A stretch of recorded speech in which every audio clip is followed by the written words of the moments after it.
Hello everyone, this is our next video of Fortinet series, and today video we are going to discuss Fortinet interface types. So we will discuss the physical interface, tunnel interface, this tunnel interface, redundant interface, and so on and so forth.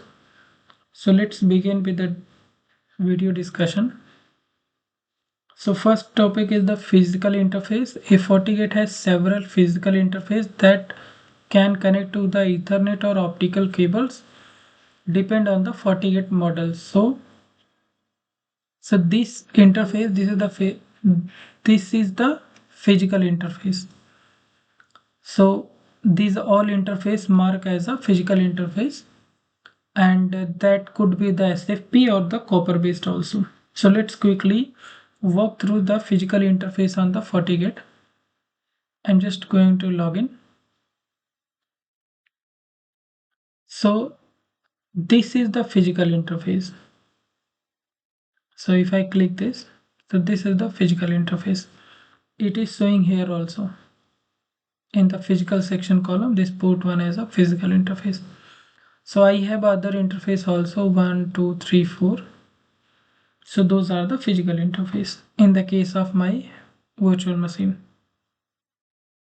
So the other topic is the rules of the interface. The first one is the management. So it is the interface rule used for the firewall management purpose. So in the FortiGate model, desktop models, they don't have any dedicated management interface. Mid-size and high-end size, they've supported the dedicated management interface.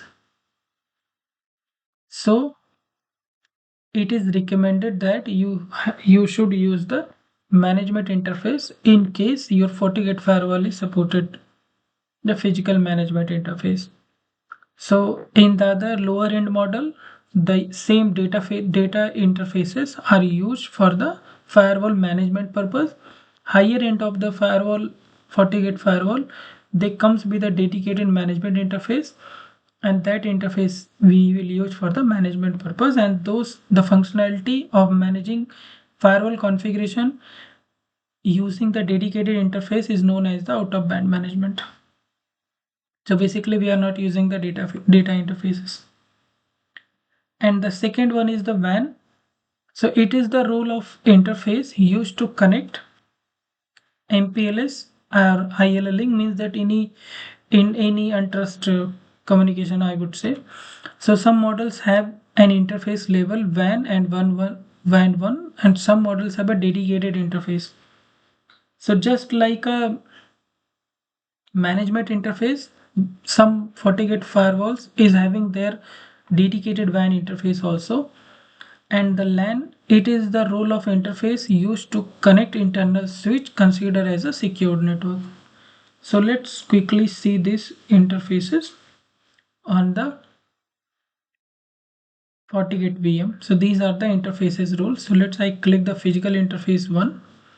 So here is the rule, LAN, WAN and DMZ.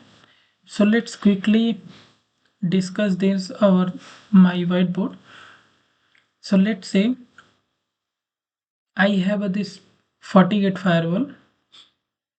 So definitely we are having 3 zones. This first zone will mark as a WAN. Here we are having connected to the ISP, means MPLS or ILL. Let's take ILL. Second will as a DMZ.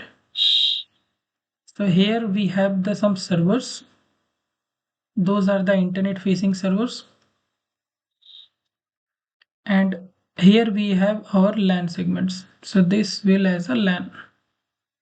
So typically this is the standard design of the FortiGate firewall. So the DMZ zone means, let's say, few of your web servers which is accessible from internet using the public IP addresses. So we have defined a separate zone for that public servers.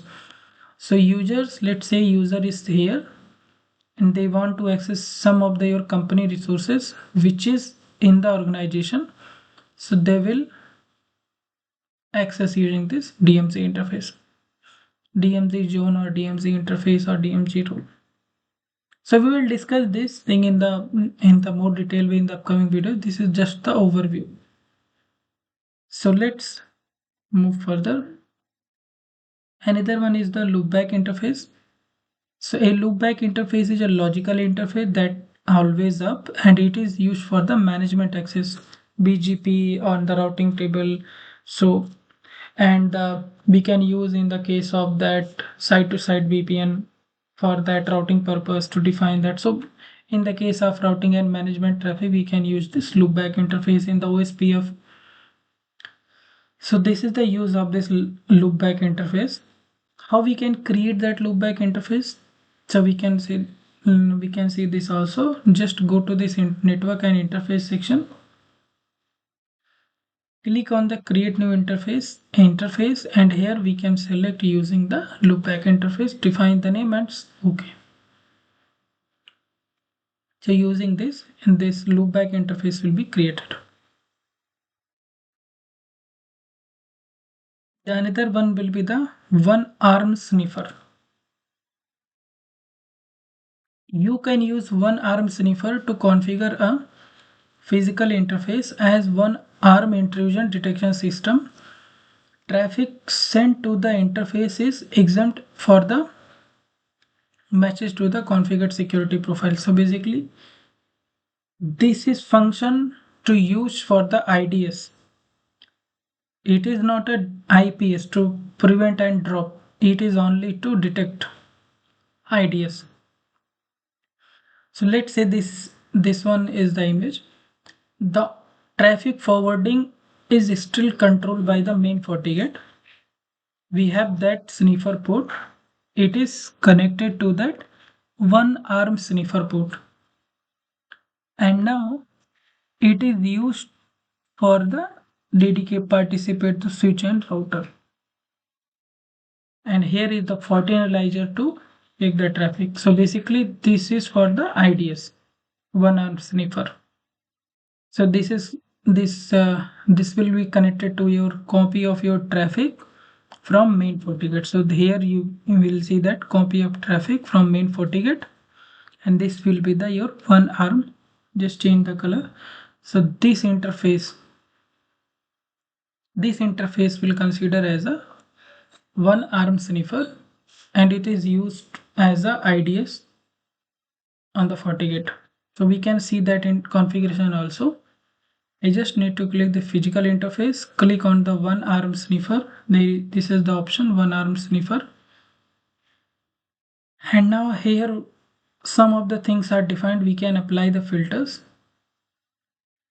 And now we have option to apply our antivirus. Like antivirus we can use for the monitoring purpose. So because it is the intrusion detection system, so don't have a capabilities to block it. And that is the reason we have only profile that monitor all traffic. Here we can see the monitor all traffic.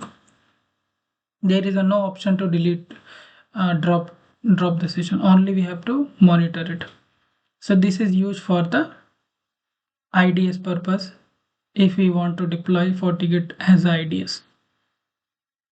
So let's discuss another topic, that is the aggregate interface. So link aggregation enables you to bind two or more physical interface together to form an aggregate combined link. The new link has the bandwidth of all link combined interface. So this one, like I can discuss on the image also. So this is the two interface.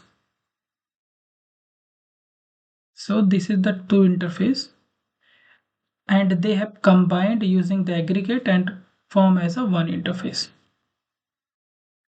So this is also known as the aggregate interface. So in the aggregate interface, these two physical interface, and they will create a channel and will known as the aggregate interface.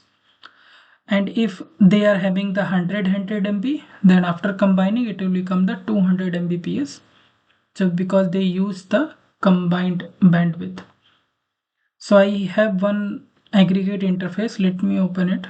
So here I have selected three interfaces.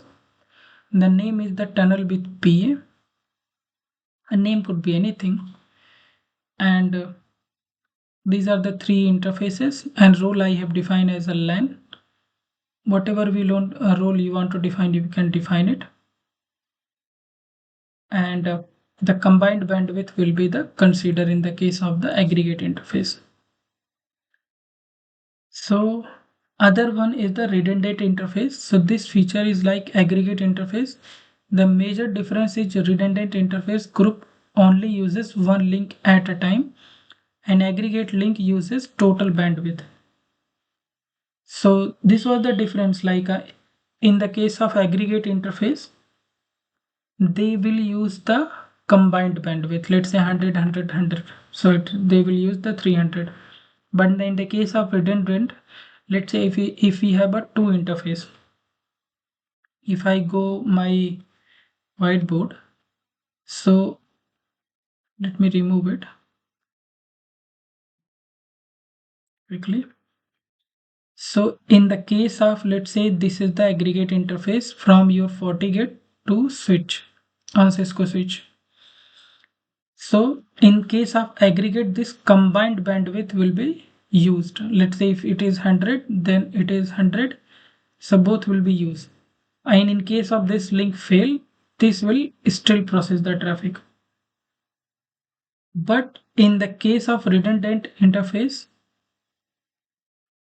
let's see, this is the two ether channel in the case of Cisco. You have created this two aggregate interface, or in the term of Cisco, this is called as the ether channel. So in the redundant interface, what will be going to happen? This let's say this is the 100 MB. So at a time, this 100 MB will process the traffic. If this is not available, then another link will be used. Otherwise, this will keep as a standby. It will not process the traffic. At a time, one interface will process the traffic. So let's see that how we can configure this.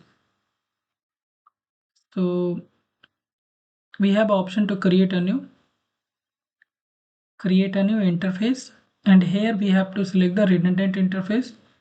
Select the interface and it will create it. So I have on one aggregate interface or aggregate group.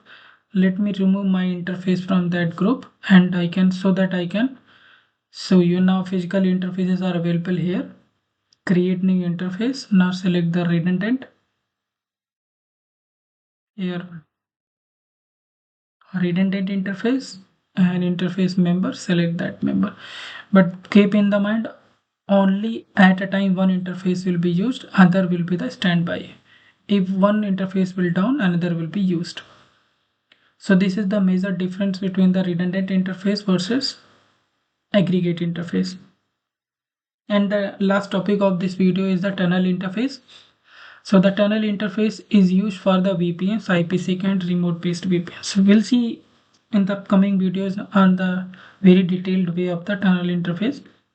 So for this video, I just go into so that what are the tunnel interface. So this is the tunnel interface. So this is used for the VPN purpose. Once we create the VPN, the tunnel interface will be automatically created after creation of the VPNs. We'll see that in the upcoming videos. So yeah, that's all for this video. I hope you enjoyed this video very well. If you enjoy, then please hit the like button, and also subscribe the Firewall Experts to this kind of video. Thanks for watching Firewall Experts.